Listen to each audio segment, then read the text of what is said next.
Assalamualaikum warahmatullahi wabarakatuh.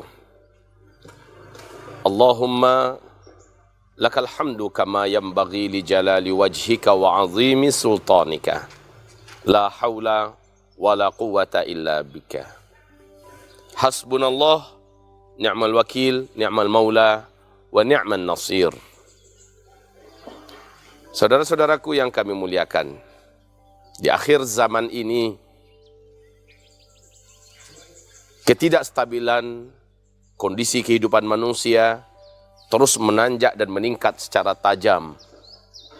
Dan ini akan menimbulkan banyak risiko kepada nyawa. Orang sudah tidak menghargai lagi nyawa dan sudah tidak mengindahkan lagi nilai-nilai kemanusiaan. Apabila kita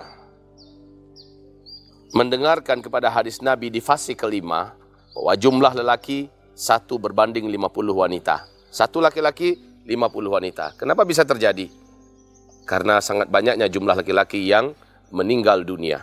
Mungkin karena melindungi kaum ibu-ibu, anak-anak perempuan, ya, saudari-saudari perempuan, emak-emak, nenek-nenek, dan mereka harus menghadapi medan-medan yang sangat berat yang berisiko kepada hilangnya nyawa dari badan. Begitu juga karena peperangan demi peperangan dan sebagainya. Sehingga banyak para lelaki yang akhirnya meninggal dunia di penghujung fase keempat ini.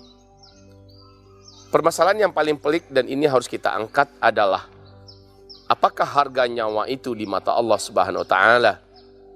Maka Allah sudah wahyukan ini kepada kaum Yahudi dulu. Dan Allah patenkan wahyu ini untuk kaum Nasrani. Dan Allah jadikan ini menjadi hukum yang tetap sampai hari kiamat. Man qatala nafsan bighairi nafsin faka'annama qatalan nasa jami'ah. Siapa saja orang yang menghilangkan nyawa orang lain tanpa alasan yang dibenarkan, tanpa alasan yang diakui oleh Allah dan disyariatkan, maka dosa orang ini adalah faka'annama qatalan nasa jami'ah. Dosanya adalah seolah-olah dia sama dengan membunuh manusia satu muka bumi ini. Itu dosanya. Ada berapa nyawa di bumi ini? Ada berapa miliar? Dengan membunuh satu orang saja. Dan orang itu tidak berhak untuk dibunuh. Maka tidak ada alasan orang ini boleh dibunuh. Maka si pembunuh melakukannya, dia dijamin di dalam neraka Allah Subhanahu wa Ta'ala. Dan dia mendapatkan siksaan yang paling keras dari malaikat-malaikat neraka. Faka'annama qatalan nasa jami'ah. Seorang penguasa zalim datang kepada Imam Al-Auza'i. Dan setelah dia membunuh dan menumpahkan darah di mana-mana, Imam Auza'i ini ditangkapnya dan diminta fatwa. Apa kata penguasa yang zalim ini? Hai Auza'i, saya dengar kamu tidak pernah kenal takut dengan siapapun. Kata Auza'i, saya hanya takut kepada Allah Subhanahu wa Ta'ala. Saya minta kepada kamu pendapat dan fatwamu tentang nyawa-nyawa yang sudah saya lepaskan dari tubuh-tubuh mereka. Banjir darah di mana-mana, puluhan ribu dibantainya. Lalu dia minta fatwa kepada Imam Auza'i. Apa kata Imam Auza'i? Darah itu hanya boleh ditumpahkan dalam kondisi yang dibenarkan oleh Allah Subhanahu wa Ta'ala. Dan itu yang boleh melakukan hanya penguasa. Dan engkau adalah penguasa.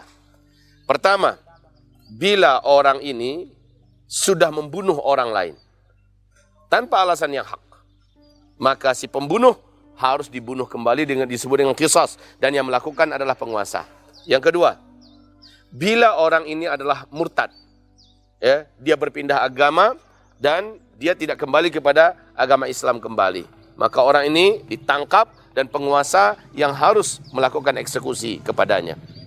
Dan yang ketiga adalah orang-orang yang lari dari medan tempur, ya, orang-orang yang lari dari medan tempur. Jadi ketika dia lari bukan dalam strategi dan siasat, maka orang ini dibunuh, ya, oleh penguasa atau oleh pimpinan yang sedang memimpin pertempuran pada saat itu. Jika dengan alasan ini engkau membunuh, maka darah mereka adalah benar untuk ditumpahkan. Tapi bila bukan karena alasan ini engkau membunuh mereka, dan mereka adalah rakyat jelata, mereka tidak membunuh orang lain, dan mereka juga tidak murtad, mereka tidak lari dari peperangan ketika mereka harus terlibat sebagai salah seorang yang berperang, maka darah mereka menjadi tanggung jawabmu pada hari kiamat. Ini yang dijawab oleh Imam Auza'i. Saudara-saudaraku yang kami muliakan dan kami cintai, kita berduka dan kita bersedih. Saudara-saudara seiman kita dibunuh tanpa alasan yang hak dan dengan tuduhan yang tidak masuk akal. Seperti di Rohingya terjadi, seperti di Cina, Xinjiang sana terjadi, seperti pembunuhan massal terjadi di Mesir, ya, ketika Sisi naik dan merampas kekuasaan secara revolusi berdarah, atau seperti yang terjadi di Aljazair, atau seperti yang terjadi di Filipina, atau juga mungkin yang terjadi di Indonesia, dan bahkan beberapa hari belakangan ini ada darah-darah yang ditumpahkan. Maka hidup tidak hanya sekali di dunia. Bila engkau, wahai para orang-orang yang merasa nyawa ini tidak berharga, engkau akan menjalani kehidupan abadi dan semua kita mati. Engkau yang punya jabatan, punya kekuasaan juga akan mati. Lalu engkau akan berhadapan dengan sang penguasa langit bumi, dunia dan akhirat. Apa jawabanmu di hadapan Allah Subhanahu wa taala? Jika ada ustadz, ada dai, ada ulama yang berani membenarkan perbuatan ini, demi Allah, darah orang-orang yang tertumpah itu dia juga ikut mempertanggungjawabkannya di hadapan Allah Subhanahu wa taala. Karena dengan fatwanya, karena dengan keustadannya, akhirnya orang-orang mendapatkan legitimasi membenarkan perbuatan yang sangat biadab. Apabila engkau adalah juga seorang yang mengaku muslim dan engkau mengatakan berhak kok darah mereka ditumpahkan karena mereka menentang penguasa, karena mereka Masya Allah, dan engkau tuduh mereka adalah khawarij, maka sesungguhnya engkau juga termasuk di dalam serikat dalam dosa ini. Sesungguhnya perkara ini bukan perkara yang remeh, ini perkara darah. Perkara darah ini perkara yang sangat serius dan besar. Wahai hamba-hamba Allah, sesaudaraku, duka yang dalam biarlah kita serahkan kepada penguasa alam semesta, pemilik persidangan langit nanti, ya, persidangan hari kiamat. Seluruh lisan, seluruh aktor, ya, seluruh pimpinan, seluruh yang terlibat, baik itu hanya ide dan pikiran atau mendanai membiayai, semuanya terlibat dalam dosa yang sama. Dan saya yakin pihak kepolisian dalam hal ini juga setuju, ya, bahwa kalau ada terjadi crime, ya, terjadi pembunuhan, maka siapapun yang terlibat di situ pasti akan dikaitkan dan diseret ke dalam ranah hukum. Saya tahu itu dan kita juga semua tahu itu. Tapi Allah Subhanahu wa taala yang lebih maha tahu lagi bahwa siapa-siapa saja di antara orang-orang yang terlibat dari manusia-manusia dalam rangka menumpahkan darah hamba-hambanya. Saudara-saudaraku, duka yang mendalam. Kita mengucapkan inna lillahi wa inna ilaihi raji'un atas berpulangnya ke rahmatullah Subhanahu wa taala dengan cara ditembak, dengan cara dibunuh, dengan cara apa saja. Duka mendalam ini ada di dalam hati kita. Kita ya orang-orang yang lemah, kita orang-orang yang terzalimi, hanya mampu mengatakan, ya Allah, Engkau yang maha tahu, keadilan hanya di tangan-Mu, dan Engkau lah yang maha mampu menegakkan keadilan ini, dan Engkau lah yang mampu mengusut orang-orang yang melakukan kezaliman. Sesungguhnya Engkau lah yang maha kuasa, Engkau al-muntaqim, ya Allah, Engkau sang maha pemberi pembalasan, Engkau sang maha pemberi pembalasan. Kami tidak mampu membalas, tetapi Engkau adalah al-muntaqim, sang maha pemberi pembalasan. Engkau adalah al-jabbar, Engkau adalah al-qahar, Engkau adalah al-aziz. Maka semuanya kami pulangkan kepadamu. Dan jika makhlukmu tidak mampu melakukan qisas, maka qisas itu ada di tangan-Mu, ya Allah. Jika makhlukmu tidak mampu membalas, maka pembalasan itu ada di tangan-Mu, ya Allah. Ketika kami serahkan kepadamu, maka Engkau yang maha bijaksana, dan Engkau pasti akan tunjukkan kebenaran. Kami hanyalah hamba-hamba-Mu yang hanya menyerahkan semua urusan ini kepadamu, ya Allah. Kami hanya berdoa kepadamu, dan tidak ada tempat kami menitipkan segala harapan dan hati kecuali hanya kepadamu, ya Allah Rabbal Alamin.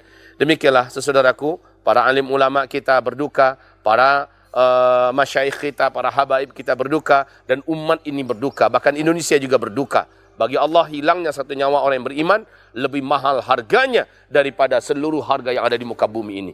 Dari seluruh kekayaan yang ada di dalam perut bumi, di daratan bumi, lebih mahal bagi Allah daripada semua kekayaan yang ada di langit sana. Dan ini adalah sebuah kehilangan yang sangat besar. Maka para pembunuh, jika engkau taubat, jika engkau menyesal, dan jika engkau berjanji akan menebus kesalahanmu itu di mata Allah, Allah pasti menerimamu. Allah pasti akan putihkan dosa-dosamu. Tapi jika tidak, engkau akan mati dan engkau akan berhadapan dengan Allah yang engkau tidak bisa lari daripada Allah Subhanahu wa taala. Demikian dari saya. Barakallahu fikum. Subhanakallahumma bihamdika asyhadu an la ilaha illa anta astaghfiruka wa atubu ilaik. Assalamualaikum warahmatullahi wabarakatuh.